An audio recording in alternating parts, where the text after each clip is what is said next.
Assalamualaikum warahmatullahi wabarakatuh. Perkenalkan, nama saya Rifki Apran Pareja dari Prodi Informatika kelas D. Di sini saya akan menjelaskan tentang analisis kesalahan perancangan basis data dan solusinya. Pertama-tama saya akan menjelaskan apa itu basis data. Basis data adalah kumpulan data yang terorganisir yang umumnya disimpan dan diakses secara elektronik dari suatu sistem komputer.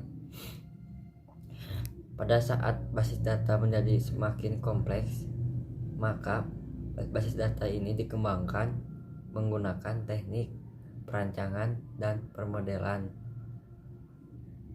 secara formal. Yang kedua, di sini saya akan menjelaskan tentang permasalahan-permasalahan yang ada. Yang pertama, penyalahgunaan tipe data. Setiap programmer tahu integer, string, float, dan lain-lain. Nah, katakanlah semua tahu sampai tentang tipe data. Namun, database biasanya menawarkan beberapa varian dari tipe data. Jadi hal nomor satu dari daftar kesalahan yang harus Anda hindari adalah penyalahgunaan tipe data. Sebelum merancang database apapun, Anda harus bertanya pada diri sendiri pilihan apa saja yang ada. Misalnya database yang digunakan menawarkan jenis integer, tapi Anda sebaliknya menggunakan tingin untuk menyimpan kolom, tanggal, waktu, floating point, dan angka desimal. Beberapa database bahkan menggunakan array dan database spesial. Jadi apapun database yang dipilih, jangan salah untuk mendefinisikannya. Yang kedua, di sini ada mengabaikan time zone. Mengolah zona waktu pada file date dan data time dapat menjadi masalah serius. Dalam sistem selalu menyajikan tanggal dan waktu yang tepat kepada pengguna, terutama di zona waktu mereka sendiri.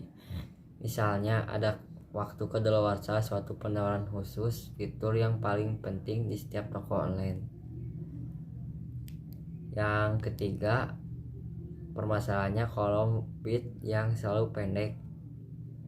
Jika file pada aplikasi berupa plain text, dalam GUI-nya pengguna dapat memasukkan hanya komentar yang belum diformat.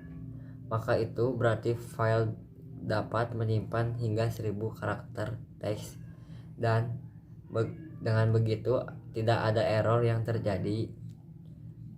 Tetapi jika file dapat pada aplikasi memungkinkan beberapa format yang harus seperti barcode atau HTML, maka jumlah yang dapat tepat dari karakter yang dimasukkan oleh pengguna tidak dapat diketahui. Permasalahan selanjutnya adalah dependensi pada middleware. Ini salah satu kesalahan paling umum yang sering ditemukan adalah menyimpan informasi dalam database yang tidak dapat digunakan jika tidak ada middleware, atau lebih buruk front end. Ini ibaratnya seperti cerita yang diceritakan hanya setengah atau sebagian dari cerita tersebut. Yang terakhir adalah protokol penyimpanan dibuat sendiri dan data dimasukkan ke file blob. Programmer tampaknya cinta file blob.